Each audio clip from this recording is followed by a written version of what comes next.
her bed. It was a beautiful light blue dress with a thick black hem along the bottom. The blue ended above her bust, and a black fabric continued in a wide V shape that left her shoulders mostly bare.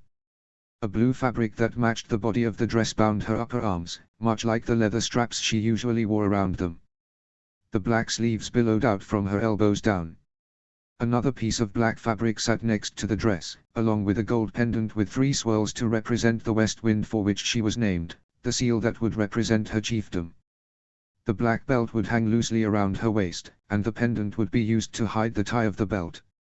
It truly was a beautiful gown. She had quickly chosen the light blue and black as her signature colors. The black to represent Toothless, and the blue to represent Stormfly, holding their memories close and alive to those who knew the significance. Her father had designed the seal himself, and she obviously loved it. Though she doubted her father saw the symbolism in it that she saw, with the dragons home to the west, she would be the west wind supporting their wings, keeping them safe. Everything in her life had a purpose. She had 2 civilizations she would protect with her life. A gentle knock on her door slightly startled her. "Coming along all right?" her grandmother asked, peeking her head in. Zephyr cleared her throat. Yeah, I'm okay." Valka invited herself in with a warm smile. "Not exactly what I asked, but that only makes me more concerned." "Are you all right?" Zephyr bit her lip. "I think so." Valka crossed the room and moved the dress carefully before sitting on Zephyr's bed, patting the space next to her. "Come. I'll do your hair." Zephyr quietly obliged, sitting beside her grandmother. Valka turned and separated a small section on the left side of her head next to her face and began to braid. "How about something simple for tonight, yes?" Zephyr nodded, still distracted by her thoughts. Valka finished the first braid in silence, and then sectioned off another small lock of hair below the root of the first. As she began the second braid, she quietly mused. "I know your mother usually prefers to do the braiding, but she's a tad busy in the Great Hall." Zephyr quietly chuckled. "She knows it's her party too, right?" Yes, of course," Valka said, finishing off the second braid and starting a third below it. "Why do you think she's there for the preparations?" "She wants to make sure it's focused more on you than her." The pair quietly laughed before falling into silence. Valka tied off the third braid, stood, and moved to sit on Zephyr's opposite side. She began another braid in line with the first. "Are you nervous?" she asked gently. Zephyr bit her lip again. "Maybe a little." Valka nodded. "You're allowed to be. It's a big day." Well, that was an understatement if Zephyr ever heard one. Valka continued braiding in silence. She finished the 3 braids on Zephyr's right side and then moved again to sit behind her. As she pulled the top 2 braids back, Zephyr couldn't stay quiet anymore. "Grandma." "Yes, love." Zephyr took a deep breath. Do you think I can do it?" Valka was silent for a moment, braiding some more and then pulling the second braids back behind Zephyr's head. Zephyr tried to be patient, but the silence was making her more stressed. Valka didn't speak until she had pulled back the last 2 braids and had started braiding again. "I know you hear it a lot, but you remind a lot of people of your grandfather." Zephyr held back a sigh. That wasn't exactly the response she was looking for. But Valka continued. "But I'm the only one who knew him the way I did. As a husband. As a father to a new infant boy who barely survived. As a man who balanced all of that while trying to be a good chief. Something like that takes a lot of compassion, determination, and strength." Zephyr could feel that she had tied off the final braid and let it fall down Zephyr's back. She ran her fingers through Zephyr's hair to smooth it out as she continued to talk. "Everyone else thinks you look like him.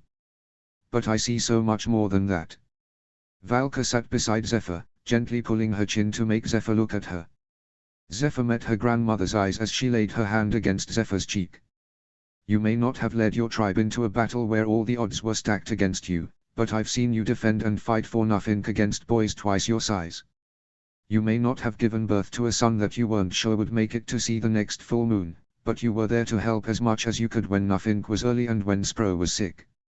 And you may not have experienced balancing family needs and chiefing needs through famine and sickness and war, but you have watched your parents care for their people while caring for you and your siblings with all of their heart. And you have cared for them through all of that as well. And you've done all of that before you turned 10. Valka's smile was wide and bright, but it softened slightly as tears welled in her eyes. "You have already shown that you have the spirit of a great chief in you. Those other experiences will come in time, yes, but you have already proven yourself time and time again. And we've all seen it, your father, your mother, Gobber, myself, all of your uncles and your aunt. That is why we all believe in you so much." She looked down, dropping her hand, chuckling. "The village may think you inherited Stoic's ham, but I've always known you were blessed with his hug as well." Zephyr's brows pinched together slightly. She didn't recognize those words. She was just about to ask Valka what she meant when they heard a horn blow. Oh dear, I better go see that they're about finished. That would be the call to gather at the Great Hall. Will you be all right to dress yourself, dear? She sighed quietly. The question would have to wait. She smiled instead. Yes, Grandma, I'll be fine. Valka smiled and lifted Zephyr's chin gently, kissing her forehead. I know you will, she said, smiling and tapping Zephyr's nose. Take your time, my love. Your father will wait until you arrive before he makes any announcements. And with that, she stood and glided out the door. Zephyr huffed as her nerves began to get the best of her again. She looked over to her chiefly formal gown. After tonight, there would be no turning back. Once the words left her father's mouth, their suspicions about the tribe's attitude towards a female chief would either be proven wrong or finally confirmed. And that would only be the beginning. It didn't take her long to change into her formal gown, tie on her belt and slip her pendant over it. She took a deep breath and turned, catching a glimpse of herself in the reflecting glass her father had made for her. She almost didn't recognize herself. She never wore her hair down, which was part of it. She reached up to run her fingers through the loose locks, as if she needed confirmation that this was in fact her own reflection. It wasn't the first time she had worn the gown, she had to try it on for the final adjustments just last week. But it still didn't feel like herself on the other side of the glass. She definitely looked like a chiefess, but she didn't feel like one. Not at all. She felt like a frightened little kid dressing up in her mother's fancy clothes. Her hands balled into fists at her side as she dropped her head and squeezed her eyes shut. No. No, she couldn't let herself feel that way. She had to be strong, she had to show her unwavering faith to her tribe. I can do this, I can do this. She took a deep breath and set her jaw, hardened her eyes, and pulled her shoulders back. She snapped her eyes open and faced her reflection again. The girl facing her looked better. More determined, at least. More solid. But she still looked like a girl, like a child playing pretend. She shook her head and sighed in frustration, barreling through her bedroom door and down the stairs. She had to start making her way to the Great Hall if she didn't want to be noticeably late. Tonight would be hard enough without handing the tribe something to hold over her head on a silver platter. Still, she didn't necessarily want to mingle in with the crowd of people making their way into the hall. So she snuck out the back door of her home and took the long way around, aiming for one of the many caves that led into the back rooms of the hall. Maybe she was being too hard on herself. Maybe she did look like a real chiefess, and she was just her own biggest critic. She scoffed at herself. Yeah, right. As if she was harder on herself than anyone else on Newburgh would be after tonight. No, that was too harsh, she would have people standing behind her. Her parents, for instance. Snotlout, rough and tough, fish legs. Grandma Valka, Grammy Runner, Grampy Vidar, Grandpappy Gobber. Her siblings, of course. All the other children younger than her. But while their village had grown significantly since the Great Move, the old still outnumbered the young. And that was the group she was most concerned about. She wasn't making any of this up, either. As she grew older, and especially once Nuffink was old enough that the village no longer worried he would die in infancy, all of the oldest members of the tribe would tell her how she was such a helpful girl, a strong and determined girl, a girl who looked after her brother like a mother looks after her children. And how those were such great qualities to see in the sister of the next chief. The sister of the next chief. Not once did they consider her to be a valid option. Even the younger kids assumed Nuffink would take Hiccup's place until Nuffink himself corrected them. She chuckled half-heartedly to herself. She remembered that day clearly. Nuffink was 8 years old, still shy when it came to interacting with the other kids because of the trouble he had learning to speak. Another boy said, "Zephyr can't be chief. She's a girl." Nuffink had stood up and towered over him. He has stomped his foot and told him that, yes, actually, she can be a chief, and she'd be the best chief ever seen before. That she would take care of everybody, and she would be the smartest, nicest, bestest chief in all of history. She sighed. He was definitely her biggest fan, and she would be forever grateful to have such a supportive brother. It's not that Nuffink couldn't be chief. He was smart, He had a lot of potential and he had shown that he could be extremely dedicated to anything he was passionate about. But nothing was too much of a free spirit. If her father had the heart of a chief and the soul of a dragon, then Zephyr inherited the chief's heart. Nothing was purely the dragon's soul. Zephyr couldn't imagine him being chained down to one place his whole life, nor would she force that upon him. An ambassador for the tribe, maybe, but at least then he could travel and roam and be mostly free. But confined to a throne? No one would want that. She looked up to find the cave entrance just ahead of her. Well, here goes nothing. She pushed back the vines that hung lazily over the entrance and stepped into the flickering firelight of the occasional torches. It wasn't a terribly long tunnel, which was good, because she was sure most of the village would be in the Great Hall by now, awaiting her arrival as the guest of honor. Ready to scrutinize and overanalyze every move she has made or will ever make from this point on, constantly passing judgment on her competence in running the village. She felt her chest squeezing around her lungs, forcing the air out of them and preventing new breath from entering. No, she said aloud, taking a step back as if she could physically distance herself from the things she was feeling. She suddenly remembered that feeling she had on Old Burke, the one that made her sprint off into the woods, the panic and the fear and the helplessness. No, not today, please not today. She hated how her words sounded like begging. How sad, how weak she sounded. This was exactly the kind of thing that would make her an unfit chief. No. No, not today. No. Nothing but a frightened little girl with no experience. Stop. No support. Stop. Her tribe didn't even want her. Stop. Just stop. Her voice echoed down the rock walls, slowly fading until the sound of her heavy breathing was the only noise left. She realized she was clutching her head and slowly untangled her fingers from her hair. She looked around the darkness of the cave as she lowered her shaking hands. Nothing was out of place, everything was solidly peaceful as before, save the happy flickering of the dancing flames. She took a deep breath, a little strained, but doable, and closed her eyes again. I can do this. I can do this. Just make it through the party. That's all I have to do. She opened her eyes, staring down the darkness of the unknown ahead of her. I can do this. She took a careful step. And I can be calm about this, most importantly, she added under her breath.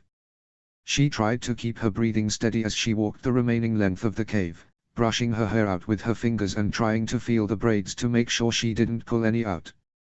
She felt satisfied enough by the time she reached one of the hall's side rooms designated for larger meetings, at which point she was more worried about making sure her, well, whatever it was that kept making her feel that fear stayed far away for the rest of the night. She jumped as the door burst open, revealing her father in his black and red formal wear, looking slightly frazzled. For a moment she worried he heard her screaming, and in turn the whole Great Hall as well. He turned before she had time to react and found her standing there, which made him sigh in relief. There you are, darling. We were starting to worry you stayed home. She laughed nervously. Nope, I'm here. He seemed to examine her carefully with a soft, understanding smile. Come here, give your old man a hug. She chuckled, trying to ignore how it lacked any humor. Dad, I'm okay, really. Not for you, he playfully scoffed, for me. Get over here. She rolled her eyes, but obliged anyway, crossing the room quickly and launching herself into his arms as if she were still 5 years old. He squeezed her tightly. I'm so proud of you. Thanks, Dad. She sighed quietly as the last of the shaking and fear seemed to melt further away the longer he hugged her. Maybe she'd be just fine tonight after all. After a long while, he let her go, holding her by her shoulders an arm's length away. And, gods, you're beautiful. Just like your mother. He brushed her bangs back with his thumb before lifting her chin with his first finger. Mature beyond your years, as always, he added with a small smile. You're not going to cry, are you? She teased. Of course not, he said a little too quickly, sniffling in the process. She laughed at him and he chuckled along before growing serious again. Are you sure you're ready for this? There's a room full of Vikings gathered for a major celebration. It's a little late for second guessing, isn't it? Hiccup shrugged. I can make something up. It wouldn't be the craziest thing I did for your mother after telling me she's pregnant. It's not like they'll be mad about a reason to feast and drink. They both laughed, but Zephyr didn't know what to say once they quieted. Part of her suddenly wondered if she was ready, despite insisting differently for years now. Part of her couldn't ignore the fact that if they postponed it at this point, it would only cause more doubt later on when they did finally announce it. Hiccup gently lifted her chin again, looking her in the eye. Be honest with me, okay? I just want to make sure you're ready. And if you don't feel like you are, then that's okay. We don't have to do this tonight if you don't want to. If they postponed it at this point, it would only cause more doubt later on. She smiled as convincingly as she could. It's okay, Dad. I can do this. I want to do this tonight. His eyebrows creased together. It might be rough, you know. We aren't entirely sure how everyone will take it. Oh, I'm pretty sure I know, she thought to herself. But she kept her face set. I can handle it. He pursed his lips. Are you sure? She forced a laugh. Are you doubting me? He chuckled. Of course not. I knew you could do this from the moment you could walk. I just want to make sure you know that you can do this. She found her smile came easy now. I can do this. He considered a moment, but eventually nodded. Okay. Then why don't we join our tribe, little warrior? She took a deep breath again. Lead the way, Dad. He brushed back her bangs one last time, smiling fondly at her, before nodding his head and stepping back through the door. They were instantly engulfed in the rambunctious sounds of dancing and drinking and singing, loud enough that Zephyr knew no one would have heard her episode of panic back in the caves. They had obviously wasted no time getting everything started. Good. Maybe enough mead and ale in their bodies would help them receive the news better. Everything happened in a daze after that. She sat at her place on her father's direct left, with Nuffink seated at her other side. She vaguely registered a plate of food being set before her as her father encouraged her to eat. She may not have a chance to later. She mingled with her family, laughed when appropriate and made agreeable noises when prompted. But she was too distracted by her own thoughts to actively participate. She let her eyes scan over the crowd, watching the people of her tribe enjoy themselves. She could pick out groups from different islands as well, mainly the berserkers and outcasts. Yes, there was Heather catching up with Rough Nut and Fishlegs, sitting with Nutmeg in her lap. She must have come to represent her island and to give Mala and Dager a break from traveling. Alvin was hard to miss, as he was one of the largest men in the room. And as her eyes slid past him, they met the wide-eyed stare of Warm Amber. Eason's eyes started to flicker away, but he wasn't able to take his eyes off of her. She saw the embarrassed blush bloom on his cheeks, knowing she had caught him staring, but he still didn't look away. She broke eye contact first, shaking off his stare. She almost felt excited by the sight of his eyes on her, and she didn't think she liked it. It was distracting. She had more important things to worry about. She was bigger than some teenage Viking fawning over a chief's son. Fawning? No, she wasn't fawning, she was distracted by him. It was almost laughable, the idea of herself fawning over a boy. She'd never given herself a chance to think about boys and kisses and small gifts of affection.